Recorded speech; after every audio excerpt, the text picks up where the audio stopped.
kong kababayan, nagtatago ako sa kakisariling bansa.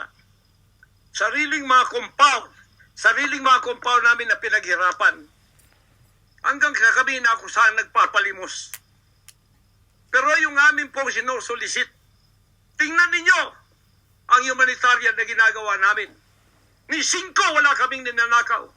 Yung mga volunteers ko, walang sweldo. Araw at gabi. Sapagat nakikita namin ang mga kabataang Pilipino, pinabayaan ng mga politikong yan. Kami po nagsasacrifice para mapakain sila, mapaaral na wala pong bayad. Pagkatapos, ang kababayan nating nalipusta, kalamidad, walang tumutulong. Kung may tumutulong man, politika at may kabayaran. Nagtitiis po kami sa mga pag-alipusta. Sa paninira, inaangkin namin yung kasi malaki ang ganti namin sa langit. Ngunit pagka nakasalalay na ang ating mga kalayaan, lalo na sa kamay ng mga banyagang ito, na wala naman tayong ginawang masama sa kanila, tumutulong pa ako sa Amerikang yan. Nagdodonate ako doon sa malalayong lugar tulad ng Apalachian na hindi nakapag-aral ang mga bata. Bumili kami ng napakalaking library para sila'y makapag-aral. Mga Amerikano po yan. Kinikilala ba nila yon? Kung nagseselo sila sapagkat ako'y umusbong sa bansang Amerika, problema na po nila yon. Kung ako'y binigyan ng ama ng isang sasakyang panghipapawid para hindi ako madelay sa aking worldwide na gawain, kasalanan ko ba yun? Kung ako binigyan ng pampalipad na helicopter dito para mapuntahan ko lahat ng aking satellite sa buong Mindanao, Pilipinas, kasalanan ko ba yun? Kasalanan ko ba na ako'y magkaroon paralan para makapag-aral ang mga bata na walang bayad? Kasalanan ko bang mayroong SMNI para hindi mabayaran? At pagkatapos itong salot na CPP-NPA na marami pinatay ng mga members ko, ministro, at iba pang mga inosenteng Pilipino for 54 years ang magsasalita ng katotohanan na hindi natatakot. Ngayon kami ang tinatakot ninyo, nililigwak ninyo. Anong klase kayo? Kung hindi kayo tatayo ngayon, mga kababayan ko, sapagkat ako'y living dead na, wala nang kwenta itong buhay ko, iaalay ko ito sa bansang Pilipinas. Ako ang mamumuno upang tayo ay magkaroon ng kalayaang muli. Unang-una sa aking kababayan, sa Kingdom Nation, sa aking mga leaders na papatayin din, at sa lahat ng Pilipino nagmamahal ng kalayaan. Tatayo ako! At ako ang mamumuno sa bansa ito para sa katwiran at takot sa Diyos, para ibalik ang ating kalayaan at ang ating kaligtasan mula sa kamay ng mga banyaga na pinakabartiyan ni Rizal, nila Bonifacio. Gayon ang panahon ng pagtayo. Ayaw ko pong gawin ito. Hindi ako politiko. Ang misyon ko ay isang pastor, isang alagad ng Diyos. Appointed son, magligtas ng kaluluwa. Ngunit hindi nyo kinilala yon. At ngayon sinisikil ninyo ang aming kalayaan na ma-enjoy namin ang labor namin for 38 years. Blood, sweat, and tears. Ang gabi ginagawa naming araw. Hindi kami nagmolestiya ng ibang tao. Lumago ang bansang Kariyan. Ngayon, you are envying in jealousy. Gusto niyo kaming i-put down. Mapipilitan akong pupunta at mamumuno sa bansang ito para sa katwiran.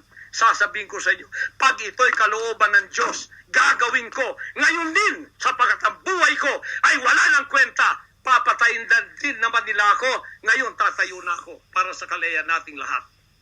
Mahal kong mga kababayan, ito po ang mahalagang mensahe ko sa inyo sa mga sandaling ito.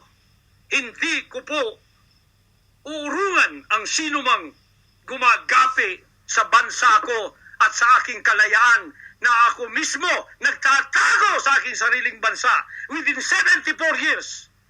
Hindi po nangyari ito ngayon lang. Pangulong Bongbong Marcos, akala ko matuwid ka na tao. Ikaw, First Lady, akala ko matuwid kang tao. Totoo ba yung ginagawa ninyo riyan na meron kayong mga sex orgies at meron kayong mga drug session na nagliligwak kayo ng drug, sumisingot kayo ng drug habang nagsesek orgies kayo. Totoo ba ito?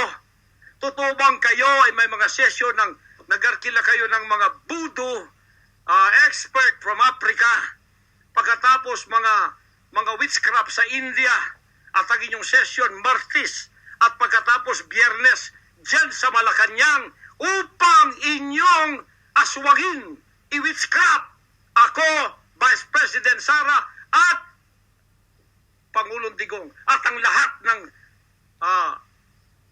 tutol sa inyong paglilingkod. Biro ninyo, naging demons na kayo, nag-devil worship na kayo kung totoo man ito.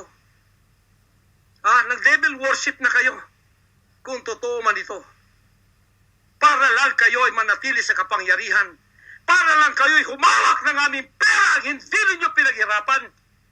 Kami po ay nagbibigay ng taxes. Lahat ng aking kingdom materials from China, may taxes lahat yan. Milyon-milyon ang aming binabayad.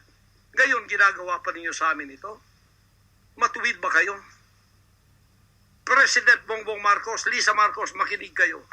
Totoo ba na gumawa kayo ng aksyon kasama ng FBI na ako ay nyo nang ipaligwak at binigay sa kanilang kamay? Kaya't sila'y gumagawa ng ganito with impunity sa aking sariling bansa. Kung ganyan ang ginawa ninyo, I will not honor you. I will not respect you because you did not honor me and you did not respect me. You are no longer worthy to be our trusted leader. Mabuti pa, hanggang maaga pa, Bongbong Marcos, Lisa Marcos, Martin Romualdez, bumaba na kayo sa posisyon. Mag-resign na kayo sapagkat hindi hihinto ang tinig na ito habang naririyan pa kayo. Mga kababayan, tatayo ako sapagkat patay naman lang din ako. Tatayo ako hanggang buhay pa, hanggang may hininga pa ako, para sa natitirang buhay ko ay magkaroon naman tayo ng boses at magkaroon ng kahit munting kalayaan na lang mula sa mga banyaga na kasabwat ang mga kapiling Pilipinong ito na itinayo natin sa kapangyarihan. Akala natin ay maasahan natin sila. Mga demonyo pala. Sorry to say that, but that is the truth. If that is not the truth, then tell me. And you cannot judge me. You cannot condemn me. I am dead already. I am a living dead in your book. CIA, FBI, State Department, USA. Gawin ninyong gusto ninyo. Ngayon na nakapagsalita na ako, lalantad na ako. Hindi na ako natatakot. Ako ay handa sa glorification. Kung ang glorification ko ay mangyayari maging glorified body ako, hindi ko tatablan ng bala. O kaya, tatablan pa ako sapagkat hindi pa nangyari yon. Handa na akong humarap sa mga bala ninyo. Basta't ito ay nasabi ko na sa social media. Huwag ninyong ligwakin ito para sa bansang Pilipinas ito. Mahal ko po kayong lahat. Pagpalain natin ang ating bansang Pilipinas. Pagpalain tayo ng ating buting Diyos. Pagpalain at ipigay natin ang lahat ng kapangyarihan sa Kanya. At tandaan ninyo ito, hindi mananaig ang kadiliman sa bansang ito habang may boses na ganito. Sumunod po kayong lahat at tayo ay magkaisa ngayon para itaas ang bandila ng kalayaan ng ating bansang ibinigay ni Rizal ang kanyang dugo. Ibinigay ng ating mga heroes ang kanyang dugo. Ngayon, itong mga slaves na to ay hawak ang liig nila ng mga banyaga at tayo ay ipinagbili na sa kanila. Hindi ako papayag hanggang ako'y may buhay at hilinga. Total, patay naman din ako sa inyong libro. Okay na ako sa buhay ko. Masaya na ako. Meron na akong accomplishment. Handang-handa naman ako pumunta ng langit noon pa. 50 years ago, I was ready to go to heaven because I have been there thousands of times and I saw my mansion there. Nandito lang ako para sa aking bansang Pilipinas, para sa kaligtasan ng mga kaluluwa sa buong sanlibutan. Yun lang ang dahilan kung bakit ako naririto. Pero natatakot mamatay? Hindi po. Sapagkat ako'y nasa Kanya at siya'y nasa akin.